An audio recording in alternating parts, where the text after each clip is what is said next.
leen sant ci waxtaan bi mu war waxtaanee pour askan wi yëpp xam li xew ndax ku ne xam na ni dañoo amoon convocation assemblée nationale tey suba depuis 10 heures la liggéey waroon tàmbali mais démb ci guddi groupe parlementaire yi daje woon nañ di waxtaan te jotuñu woon a juboo ndax dafa am loo xamante ni mooy li am bi nga xamante dañuy samp bureau assemblée nationale waa Benno Bokk Yaakaar dañoo waxoon ne ñoom ñooy njëkk a tànn di tàmbalee 1 ba 4 ñoom ñu jël ko leneen li bi Yewwi jël ak Wallu ñoom ñu waxoon ne leen bu ñu àggee ci commission yi fukki commission la ak ñeent su boobaa yéen da ngeen di jël 1 ba 7 ñoom ñu ne duñ def loolu parce que am na ay commission yoo xamante ne commission stratégique yoo xamante ni bëgguñu waa Yewwi jël ko ak Wallu te bu ñu tànnee ñoom ñu jël 1 ba 7 yam ca 7 yi des commission affaires étrangères ci lay nekk commission défense ci lay nekk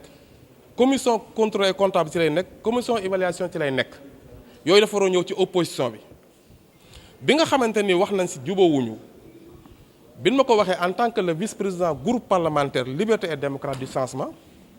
mu wax seeg Omar Youm jox ko ay proposition ni ko fan jëm suba bu ñu xefee liggéey bi daan tardé te askan wi dañuy woote rupture waruñu woote assemblée nationale 10 heures ba 19 heures liggéey bi amul léegi xam ngeen ne li nga xamante ni moom ngeen doon appliqué ci bureau président assemblée nationale diggante 1 ba 4 bu ngeen ko appliqué woon ñoom ñu jël lu ñu war a jël ba léegi liggéey bi tàmbali na ñu ni ñoo parce que lu toll ni maanaam sécurité du ñu ko bàyyi ak opposition bi rawatina waa Yewwi affaires étrangères ni mu toll nga xamante dafa nekk ministre souveraineté du ñu ko bàyyi ak waa Yewwi contrôle bi tamit du ñu ko bàyyi ak waa opposition bi parce que contrôle bi comptable de contrôle ñun waa Wallu ñoo ko war a muy li nga xam ne mooy groupe liberté démocratie changement bi ñu defee maanaam këlkin bi ci ñun la nekk ak bi nga xam ne mooy 14e bi nekkoon évaluation bi ma ko defee proposition bi ma woo Biram aussi ni ko léegi li nga xam mooy maanaam jàmm am mooy nañu waxtaan yéen ngeen bàyyi leen commission de défense ñoom ñu bàyyi leen affaires étrangères ba pare jox leen beneen commission boo xamante ni ci aménagement territorial la ngeen jiite ko ndax président commission du temps que yow yaay nekk maanaam chefu commission bi wala ngay mën a dogal ko dindi malheureusement bi ma defee proposition boobu ñoom ñëpp d'accord nañ ci proposition boobu ndax la proposition de Cheikh Abdou Bara Dolly tey moom moo décanté la situation Omar Youm il m'a dit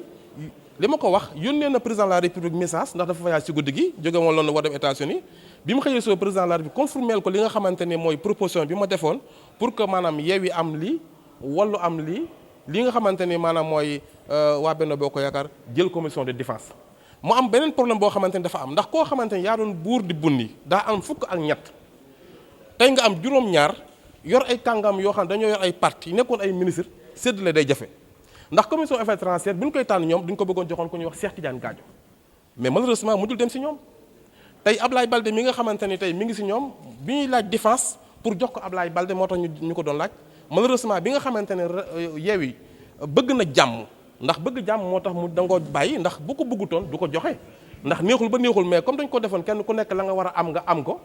Yewwi xam na ne lii bu ko bàyyil mën naa am blocage te moom liggéeyal askan moo ko ñor mu ne leen jël leen défense premier vice président bi dikk ci Yewwi premier vice président affaires étrangères dem ci Benno Bokk Yaakaar lii nga xamante ne maanaam mooy kii ñu jël lay commission boobu jox ko Ablaye Balde pour que ñoom ñu mën a cassage li nga xam moom la ñu mën a casser seen i jafe-jafe mais li nga xamante ne moo waral maanaam tardement bi yépp mi ngi jóge ci Benno Bokk Yaakaar tey jii may wax a yow le président assemblée nationale bu wàccoon woote woon fii may wax a yow liggéey bi war naa tàmbali mais ñun ban joxee yàgg na avant 3 heures pare nañ mais ñoom ñu ngi doon séddoo ak di pàccoo kii moo war a dugg fii kii moo war a dugg fii ndax tey jii ñi nga xam ne dañoo nekk ay vice président assemblée nationale kenn moo si dugg mu yaakaar ne Abdou Mbow moom lañ jox loi parce que loi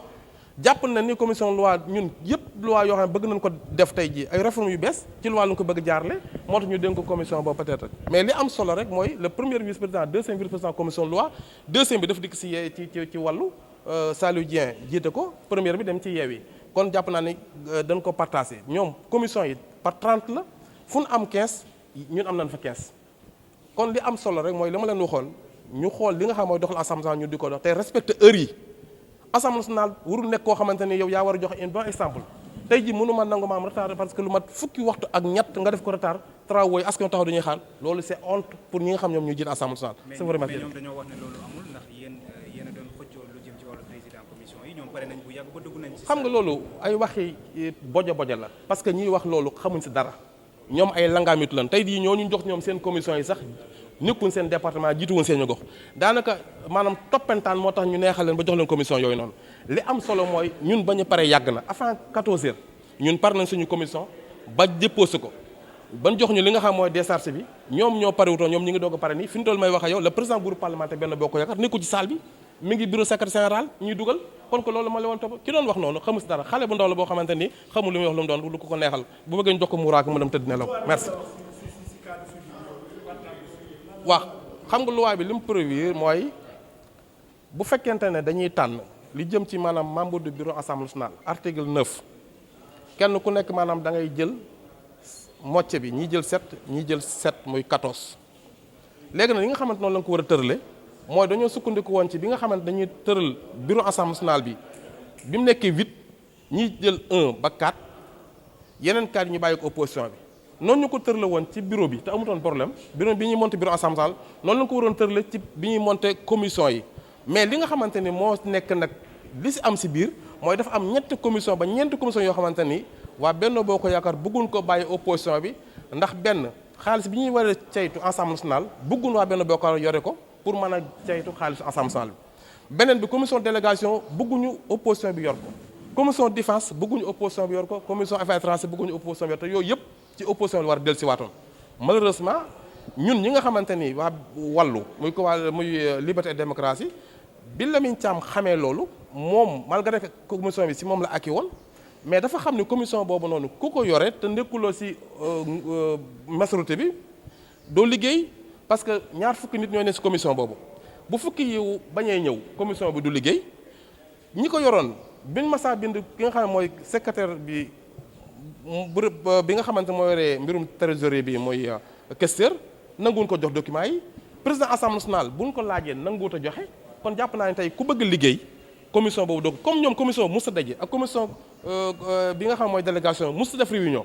moo tax ñun ñu bàyyi woon commission bi nga xam moo nekkoon comptable ñu jox ñu commission économique boobu la ñu jox ko suñu benn collègue Madan Fakha bi nga xam ne moo nekk Saria loolu mooy li nga xamante ni si gàttal mooy wax ji en tout cas retard bi daal ñu ngi koy jégalu askan wi mais ci Benno Bokk Yaakaar parce que ñoom ñoo pareegul fii may wax ak yow ñuy wax ni président groupe parlementaire mi ngi secrétaire général pour ñu defal seen i dur ak seen i kii ndax pareegul ndax ku daan am fukk ak ñett tey boo amee juróom-ñaar seetlu ko day. Et je pense que les travaux préparatoires préalables devraient être faits avant 10 heures ou bien même la veille pour permettre quand même d'aller plus vite. Maintenant, ça pose un autre problème. L'autre problème, c'est que les gens devront se parler le plus possible pour pouvoir trouver des consensus rapidement, pour pouvoir aussi avoir un esprit de dépassement, parce que je pense que le blocage principal, c'est d'habitude à l'intérieur même des groupes qu'il y a des difficultés à avoir des consensus, à pouvoir transcender certains obstacles, certaines différences, certaines orientations pour aller rapidement à l'essentiel. Et je pense qu'il faut davantage du leadership en Afrique et au Sénégal. Malheureusement, on note énormément de bureaucratie. La bureaucratie reste quand même le talon d'Achille des politiques publiques même en Afrique pour plus de célérité, et la bureaucratie n'aime pas le leadership. La bureaucratie, c'est quand on privilégie les procédures sur le résultat, et je pense que l'Afrique est interpellée, doit aller très vite, beaucoup plus vite, vite et bien. Vite et bien, c'est ça que les populations aujourd'hui nous demandent, et on interpelle aussi l'administration parlementaire de faire davantage des efforts dans ce sens pour leur permettre quand même d'aller vite et bien. Effectivement, dans la salle, il n'y a que des députés de Benno qui sont là. Les députés de Yewwi ne sont pas là. Est-ce que vous rejetez la faute aux députés? Je ne mets personne au box des accusés, j'interpelle tout le monde. Alors, le blocage, ça se fait à quel niveau? C'est de Benno, de Yewwi ou des non? Je ne sais pas. Les groupes concernés, vous pouvez leur demander. De toute façon, ils sont en concertation depuis 10 heures. Donc, pour avoir des consensus. Mais moi, je vais au-delà. Au-delà de ça, ce qu'on constate, c'est aujourd'hui l'Assemblée nationale n'a pas seulement le monopole de ce qui se passe ici, ça se passe ailleurs. Ça se passe même à la présidence. Donc je pense que c'est le peuple sénégalais qui est interpellé pour comprendre que les populations, comme on le dit en Wolof, donc les populations nous attendent sur les choses qui sont essentielles, et je pense qu'on a intérêt quand même à faire ce pourquoi nous avons été élus, ce pourquoi les populations nous ont choisis, et de la transcendance, du dépassement. Et c'est ça qui est ressorti des élections du 31 juillet 2022. waaw li may wax rek mooy waxtaan war nañu gën a jàng waxtaan ci biir Sénégal war nañu gën a xam aussi njëriñu waxtu